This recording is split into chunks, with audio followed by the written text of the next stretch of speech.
Welcome to Stuff You Missed in History Class from HowStuffWorks.com.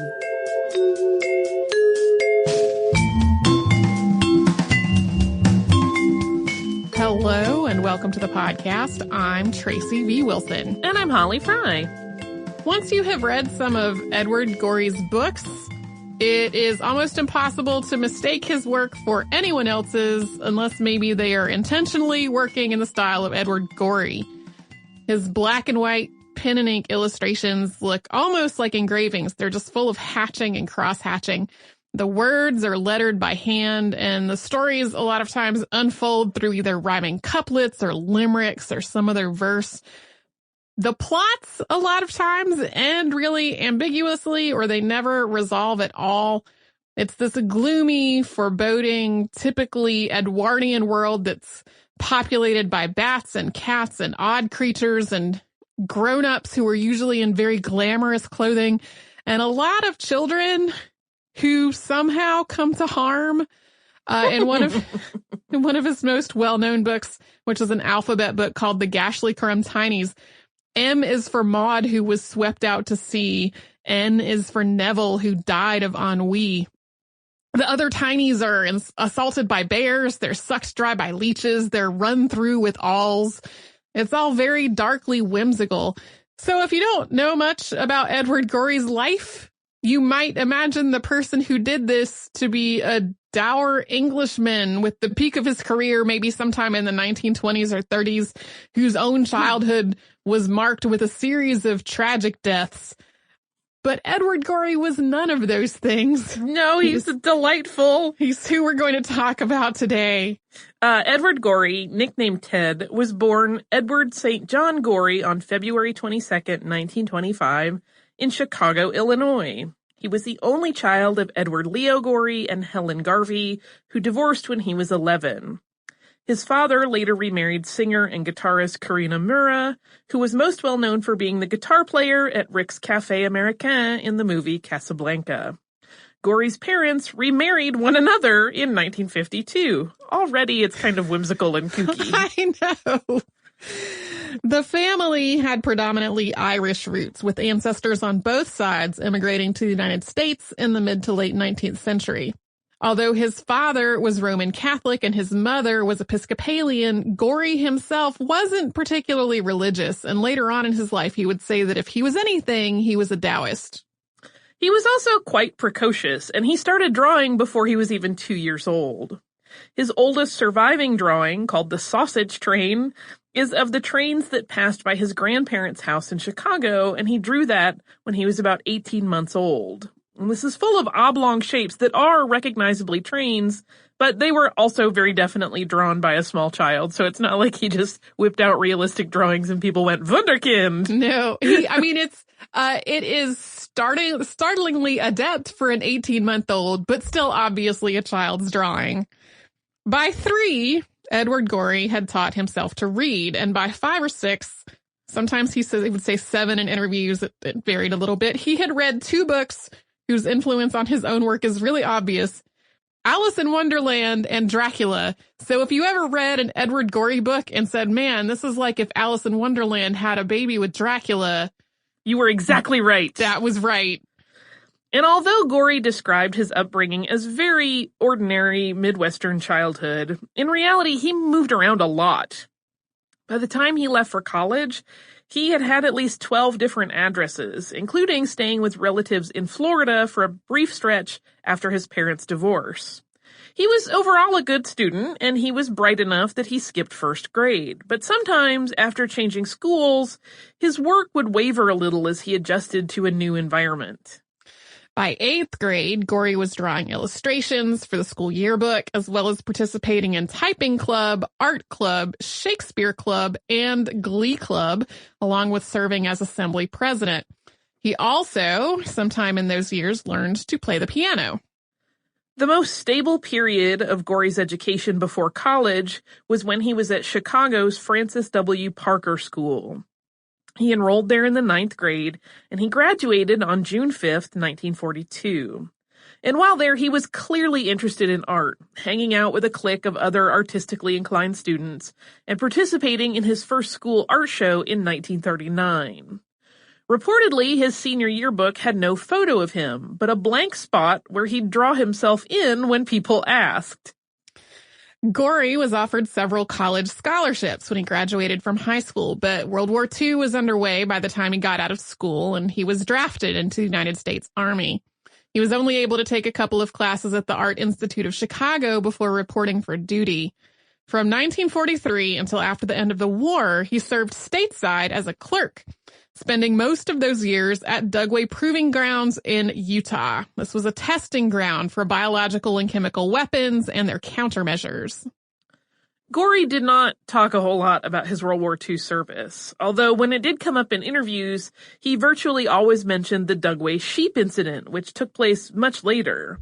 That was a 1968 incident in which thousands of sheep were killed in western Utah, purportedly by nerve agents from the facility. But it was while in the military that Gorey started writing plays as a way to occupy his time. After being discharged from the Army, Gorey enrolled at Harvard, which was paid for by the GI Bill, where he majored not in art, but in French literature. Even though he wasn't majoring in art, he continued to both write and draw. He published poems and stories in the campus magazine Signature, as well as illustrating for the magazine and for other publications. At Harvard, Gorey became friends and, for a couple years, roommates with poet Frank O'Hara. They decked out their dorm suite with rented furniture, and they made it into their own little salon. Poet Donald Hall, another Harvard graduate, is quoted in Harvard Magazine as saying, quote, "They gave the best parties." O'Hara was definitely the bigger partier of the two young men, though, so they eventually drifted apart a bit. And this would be an ongoing theme in Gorey's life. He was charming and generous once you got close to him, but he often preferred to be more solitary than social.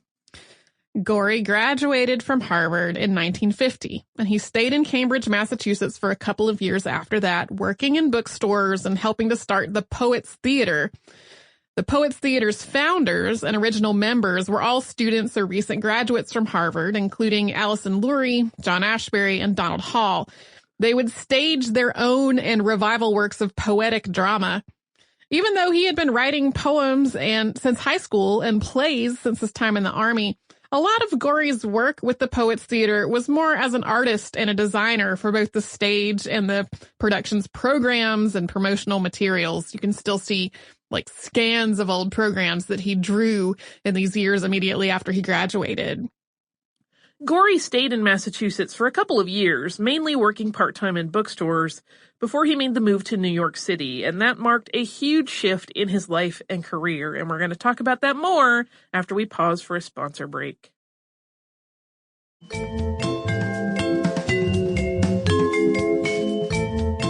While Edward Gorey liked his work with the Poets Theater, he wasn't able to support himself working part-time at Cambridge bookstores. In late 1952, he designed a couple of book covers as a freelancer for Barbara Zimmerman and Jason Epstein, who he knew from Harvard. Epstein soon offered him a job at the art department at Doubleday Anchor in New York City. He started out doing paste-up and corrections of other people's work, and eventually started designing book covers. He was good at it, and he was efficient, which left him time to work on his own projects and to do additional work as a commercial illustrator. In his own work, he was primarily drawing in black and white because he knew from his day job that it would be hard to find a publisher for full-color illustrated books at the time. But the covers that he was drawing while at Anchor usually were in color, often with subtle, muted tones. There are people who have written whole papers about Edward Gorey's use of color on the book covers he was drawing for publishers, especially since his own books are so often in black and white. Gorey's first book, which was The Unstrung Harp, or Mr. Earbrass Writes a Novel, came out in 1953. This is about a frustrated man trying to write a novel. It's the closest to an autobiographical work, probably of all of his work. The Listing Attic followed in 1954. Neither of these books sold particularly well, though, and later on, Gorey bought up copies that he found on remainder tables to give them to friends as presents. Soon after moving to New York, Gorey found one of his truly great loves, and that was the New York City Ballet, under the helm of its founder, George Balanchine. Gorey had been to the ballet before. He had gone as a child in Chicago, but after attending a few performances in the 1952-1953 season, he started attending more and more of Balanchine's productions until, starting in 1956, he was attending literally every performance. This took dedication. Apart from the obvious that is a lot of ballet to attend, at Christmas time it meant attending nearly 40 performances of the Nutcracker. I read an interview with him where the interviewer was like, please explain this to me. How are you able to sit through 39 performances of the Nutcracker? Here's why I'm laughing so hard. I feel like should one day someone attempt to write a biography of me, they would be like, and she saw Star Wars 37 times in the theater. So I understand a little bit how you could go see the Nutcracker 40 times in a row. Well, it was 40 times in a row for like years and years in a row. Like he did it every season. And then he saved all of his ticket stubs from all of these trips to the ballet. He loved the ballet so much that in 1970, he wrote The Lavender Leotard, or Going a Lot to the New York City Ballet. And this initially came out in Playbill as part of the celebration for the ballet's 50th anniversary.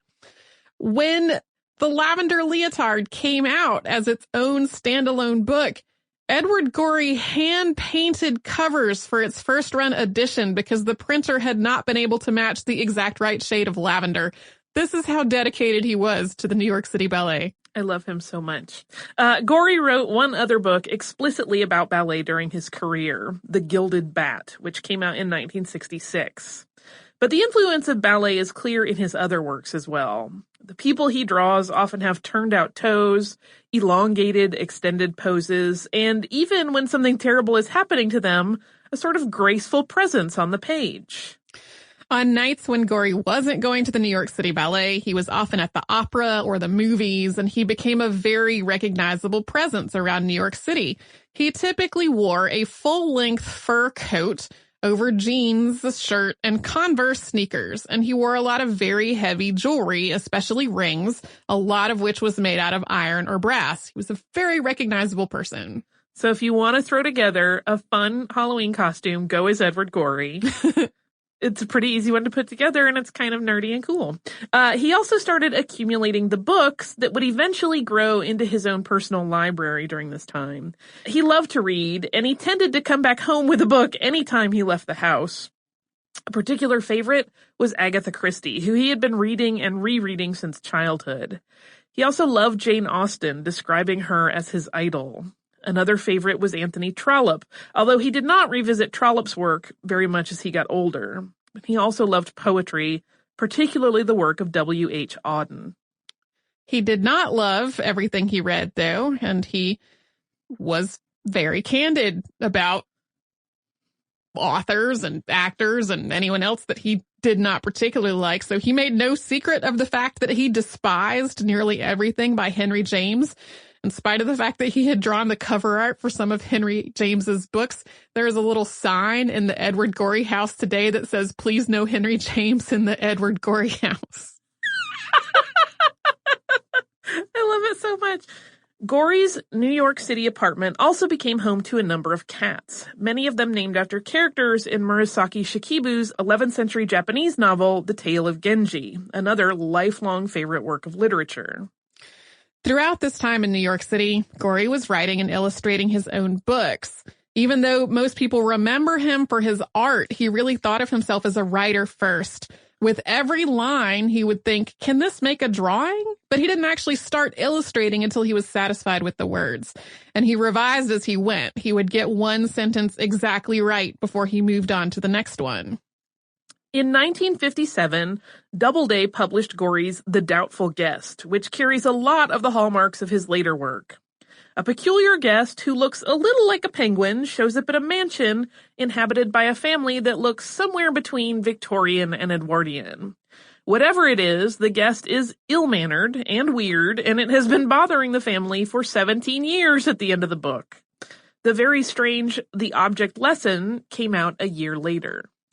I tried to figure out how to sum up the object lesson in a sentence. It's not really possible. It involves like some tongs and a prosthetic leg. It's very surreal. It's one of the things that people point to when they talk about surrealist influences on Edward Gorey.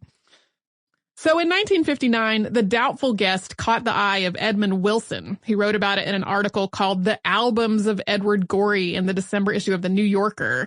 This brought Edward Gorey a lot more attention than he had before, and it was the first time a lot of people had ever heard of him. Although at this point, he was creating so many book covers for Doubleday Anchor that they had almost certainly seen something he had drawn before. 1959 was also when Gorey left Doubleday Anchor to serve as art director at Looking Glass Library, which set out to repackage classic works for children. In addition to being the art director, he helped select some of the 28 books that were ultimately published, and he did illustrations for a few of them. The most famous was his illustrated War of the Worlds, which came out in 1960. He also illustrated a book of ghost stories called The Haunted Looking Glass, and he also chose the stories themselves for that one. Looking Glass Library folded in 1962, and Gorey started doing some work for other publishers as well as working freelance, including designing advertisements. He also started granting permission for his existing illustrations to be used in other work. One example from later in his career is an end-of-life planning booklet called Before I Go, You Should Know, My Funeral and Final Plans, which was distributed by Funeral Consumers Alliance. It sort of seems perfect for Edward Gorey to have agreed to. Does. Also in 1962, the much-beloved The Gashly Crumb Tinies debuted as part of a 3-volume work called The Vinegar Works, 3 volumes of moral instruction, which also included The Insect God and The West Wing. The Gashly Crumb Tinies has never been out of print. That same year, 1962 was a big year, Edward Gorey and Francis Steloff launched the Fantod Press. Steloff was founder of the Gotham Book Mart, which was a bookstore and literary haven that had become the primary distribution point for a lot of Gorey's work. Gotham Book Mart is where Gorey sat to hand paint all those copies of the Lavender Leotard, and when it opened an art gallery in 1967, he was one of its first exhibitors. Gorey and Steloff launched Fantod Press together because Gorey had trouble finding a publisher for a lot of what he had written, and he wanted a way to publish it himself. The press's first book was The Beastly Baby, which was the first work Gorey had ever tried to publish. It was one of the many books that came out under a pseudonym that was an anagram or near anagram of Gorey's own name. In this case, Ogdred Weary. The Beastly Baby features a big, sticky, shrieking, gurgling baby that does horrible things like burn the upholstery with acid. According to Gorey, it made people so angry that mothers tore it up and mailed the pieces back to him. I have always contended that seeing this book as a kid is one of the reasons I never wanted children. In the late 1960s, Gorey started spending more time on Cape Cod, Massachusetts, transporting his cats with him back and forth between there and New York City. He was always in New York during ballet season, but eventually he would move out to the Cape permanently. We are going to talk about that after another quick sponsor break.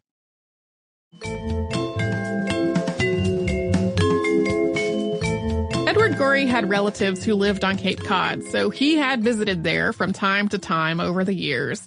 As he started to spend more time there in the 60s and 70s, he got involved in local theaters all along the Cape, designing promotional materials and costumes, staging work of his own, some of it quite experimental. He continued to do some of the same work in New York City as well. In 1973, Gorey designed the set for a production of Dracula that was to be staged on Nantucket off the coast of Cape Cod. When he was drawing for books, Gorey usually worked at about the same size as the finished printed product. For this set, which looks like a black and white cross-hatched illustration from one of his books, he drew larger images that were then blown up for the stage. This same staging opened on Broadway on October 20th, 1977, where it ran until January of 1980. It was nominated for 3 Tony Awards, one for the sets and the costumes, which Gorey had also designed, and it was also nominated for Best Revival. Gorey won the Tony for his costume work, and the production also won the Tony for Best Revival. But it always really bothered him that the sets had not won as well. They are quite striking. It's one of those things that happens where you shrug, where it doesn't make sense. We see it all the time. Apparently it rankled him. I can understand that.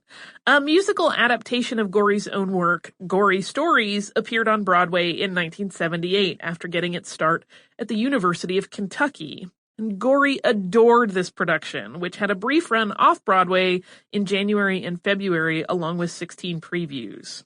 It officially opened on Broadway on October 30th, and it closed the very same night.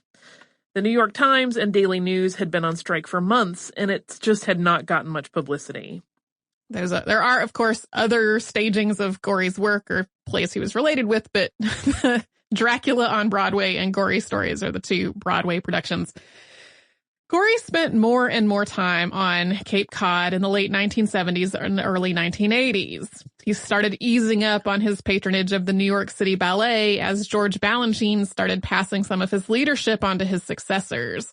When Balanchine died in 1983, Gorey decided it was time to think about leaving New York entirely. At first, he moved to Barnstable, Massachusetts, where he stayed in a house belonging to relatives. Then he moved into a 200-year-old sea captain's home in Yarmouth Port that he'd bought with his Dracula royalties, and he nicknamed it the Elephant House. The Elephant House became home to Gorey, his cats, and his collections for the rest of his life. In terms of cats, he typically had 5 or 6. He thought 6 cats were a lot harder to keep up with than 5, and 7 was far too many. This is exactly my numbers. 6 is where I'm maxed out. 5 is kind of perfect. Yeah, he had a whole thing about when there are 6 cats, they somehow form this phalanx of cat. And then 5 is like not having so much of a supernatural level of combined cat intelligence, but 7 is right out. In my experience, this is all entirely accurate. And for collections, moving from a tiny New York apartment to an entire house meant that he could spend his weekends poking around yard sales and looking for treasures. And he collected all kinds of things. There were, of course, books, of which he had approximately 25,000 by the end of his life, but also cheese graters, salt and pepper shakers, knickknacks, interesting rocks, toys, games, art, including some terrifically bad art, on and on. He was often inspired by the Japanese concept of wabi-sabi, which ties to beauty found in the simple, the impermanent, and the mundane. His time on Cape Cod really contributed to the perception that Edward Gorey was a recluse. In New York City, he had gone out almost every night, especially when the ballet was performing, always wearing this very recognizable fur coat and jewelry. But after he moved into the Elephant House, he stayed home a lot more. In addition to working, he read a vast number of books, and he also watched a whole lot of TV. He spoke often for his love of things like Doctor Who, Buffy the Vampire Slayer, and daytime soap operas. Gorey's work is also on TV. In 1980, he worked with Derek Lamb to animate the introduction to Mystery from Boston Public Television, which for some people was their first introduction to Edward Gorey's work. Often, while he was watching all this television, he'd make little beanbag creatures filled with rice, recognizable animals like bats, frogs, and elephants, as well as characters like Fig Bash, a long-armed creature from The Raging Tide or the Black Doll's Imbroglio, who would later also have his own alphabet book. Some of this perception that Edward Gorey was reclusive came from interviews as well. He could be quite charming and gregarious in interviews, but really only if the interviewer was asking him interesting questions.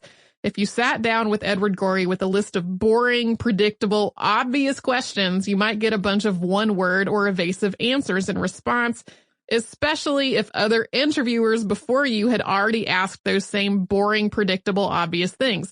So if you walked into an interview with Edward Gorey and you ask him, "Why do you like to draw such macabre pictures?" when he had been asked that question and also hated being called macabre in the first place, you might get the impression he didn't like talking to people. To add to all this solitude and curmudgeonliness, Gorey always lived alone and he never had a serious romantic relationship. Combined with an often campy way of speaking and presenting himself, this led people naturally to wonder about his sexual orientation. In a 1980 interview with Boston Magazine, Lisa Solod asked him what his sexual preferences were, and he answered, quote, "Well, I'm neither one thing nor the other particularly." Later in that same interview, she asked, "Is the sexlessness of your books a product of your asexuality?" And he answered, "I would say so, although every now and then someone will say my books are seething with repressed sexuality." These ideas came up in other interviews as well. For example, in 1984, he told Richard Dyer of Boston Globe magazine, quote, "Sometimes I ask myself why I never ended up with somebody for the rest of my life, and then I realize that obviously I didn't want to, or I would have." So it's definitely true that Gorey led a solitary life, particularly once he moved to Cape Cod. And he tended not to answer the door, the phone, or the mail, although that led to him feeling guilty about unopened piles of fan mail, which he once called, "Thank you for being you crap." He didn't like to be flattered or fussed over or bothered. He didn't want to talk about interpretations of his work because he liked the idea of people's imaginations having their own possibilities. I'm just putting it out there. I will read "Thank you for being you crap" any day of the week. At the same time, though, it is really not accurate to think of Edward Gorey as a hermit or a recluse. He gave most of those little beanbag creatures that he made away to his friends. Even as he developed a cult fan following, he was listed in the phone book, and he was generous with his time when fans ran into him out in public. If he literally knocked on the door, he might not answer it, but if he did answer it expecting it to be someone he knew, he would talk to you. He ate out almost every day, with Jack's Outback restaurant being a particular favorite. He did a lot of work that required him to be social, particularly working with community theaters all up and down Cape Cod, staging plays and working on sets and costumes.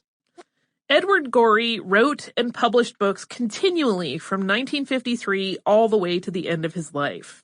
He created more than 100 books of his own and also designed the covers for hundreds of others, as well as handling the design and typography for at least 100 more. His illustrations accompanied the writings of T.S. Eliot, John Updike, Lewis Carroll, Virginia Woolf, H.G. Wells, Bram Stoker, and Gilbert and Sullivan, among others.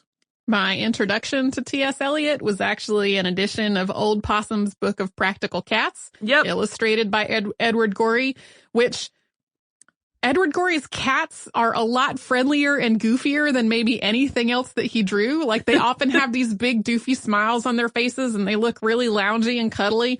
And so I got this impression that T.S. Eliot was like a little snug bug. Yeah. And then I got to college and I had to read The Wasteland and I was like, what is this? Where are the kitties? I still have that book. So because Gorey's original books are illustrated and they often feature children as characters, and because about 20 of these original books are alphabet books, sometimes people think of him as a children's author. And because terrible things often are happening to these children in the books, he's also often imagined to have hated children. But really, in his adult life, he didn't know any children. He didn't have any antipathy for them at all. At every time this came up in an interview, he consistently would be like, "No, I don't actually know any kids." While many of his books were suitable for most ages, others had a decidedly adult twist. For example, he illustrated The Recently Deflowered Girl, The Right Thing to Say on Every Dubious Occasion, published under the pseudonym of Miss Hyacinth Phipps. It's a faux advice manual written by Mel Juffy for what ladies should say after being deflowered in a variety of odd and sometimes awful situations. Gorey also wrote and illustrated The Curious Sofa, a pornographic work by Ogdred Weary, which contains no nudity or explicit language, but also points the imagination in a very particular direction. Today, many, but not all, of Gorey's books are available in collections with names like Amphigory and Amphigory II. The first of these came out in 1972. Although Gorey himself preferred his books as they were originally printed and bound, today a lot of them are out of print outside of these collections. You can definitely find a lot of standalone books too, but there are things that are in those collections that it's hard to find in any other way. Gorey died on April 15th, 2000 at the age of 75, following a heart attack that he had had a few days before. He was cremated, with part of his ashes sent to be buried with his family, part floated out to sea on a raft made of branches from the magnolia tree that grows outside of Elephant House, and a small part saved to be scattered in the yard where the cats were to be buried after the last of their deaths. He left most of his estate to the Edward Gorey Charitable Trust, which funds animal welfare organizations. Edward Gorey was actually really interested in animal welfare, particularly cats and bats and in general, the welfare of animals. He actually gave up wearing all those famous fur coats as he became more interested in animal welfare later on in his life. When a family of raccoons invaded the Elephant House, he let them keep living there, almost as penance for having worn a raccoon coat for so long. By the time he died, he had amassed a collection of 21 fur coats, which the foundation started off selling at a rate of one per year and then sold the rest at auction in 2010 as a fundraiser. In 2002, the Highland Street Foundation purchased the Edward Gorey home, and today it is the Edward Gorey House Museum, which is open seasonally. Edward Gorey's influence continued to grow in the last decades of his life and after his death. In a 2011 article in the New York Times, Daniel Handler, the author of a series of unfortunate events, which is published under the name Lemony Snicket, said, quote, "When I was first writing a series of unfortunate events, I was wandering around everywhere saying, I am a complete ripoff of Edward Gorey. And everyone said, who's that? Now everyone says, that's right, you are a complete ripoff of Edward Gorey." That delights me. Daniel Handler dragging himself cracks me up a little bit. The first volume of that series of books came out the year before Edward Gorey's death. Neil Gaiman had actually said that he wanted Edward Gorey to illustrate his book Coraline, but Gorey died the day that Gaiman finished writing it. I don't actually know if Tim Burton has ever specifically cited Edward Gorey as an influence, but a lot of people writing about Tim Burton make that connection. Well, the style is very similar of his drawings, for sure. So whether he said it or not, I think you can't discount it. Like, there's a very valid connection there. And Tracy included this quote in her outline to end with. Quote, "For some reason, my mission in life is to make everybody as uneasy as possible. I think we should all be as uneasy as possible, because that's what the world is like." And that was, Edward Gorey is quoted by Richard Dyer in Boston Globe magazine in 1984. We'll also put a link in our show notes just for fun from the great, sadly no longer actively in production, website, The Toast, called How to Tell If You're in an Edward Gorey Book, which is delightful. That is Edward Gorey. Do you have a little bit of listener mail to go with this episode? I sure do have some listener mail. This email is from Brandon. It is about Amin Pasha, and Brandon says, "Hello, stuff you missed in history class," then says some nice things about the show before going on to say, "I know it has been nearly a month since you first published the podcast on Amin Pasha, but I still wanted to write to you about it. I currently am working for an NGO in Gulu, Uganda. Gulu is in northern Uganda. It is only about 100 kilometers from the border with South Sudan." He sent a photo. "Near Gulu, there is an old fort that was used by Samuel Baker when he was warring against Arab slave traders. Samuel Baker was an English explorer who worked in the area in the 1860s and early 70s. He was also, interestingly enough, the person who founded Equatoria in modern-day South Sudan. I thoroughly enjoyed investigating the names of the places that Amin Pasha visited when he was in East Africa. Now I have new places I want to visit while living here. If I'm being honest, I've been trying to find a connection to one of the podcasts so that I could write to your show. I love listening to it while I'm driving back in the States or lying under a fan on a hot day in Gulu. Thank you so much for everything you do." Thank you so much, Brandon, for writing this note. I love to hear from listeners who are living in some of the places that, from our point of view, are more remote to us. That's always awesome. So thank you again for writing that note. If you would like to write to us about this or any other podcast, we're at historypodcast@howstuffworks.com. We're also on Facebook at facebook.com/missedinhistory. Our Twitter and our Tumblr and our Pinterest and our Instagram and all those things. Everything is under Missed in History. You can come to our website, which is missedinhistory.com, where we have show notes for all the episodes that Holly and I have ever done together. You'll actually see a picture of Edward Gorey on the set for Dracula, which you get a sense of what that looked like. So you can do all that and a whole lot more at our website, which is missedinhistory.com. For more on this and thousands of other topics, visit howstuffworks.com.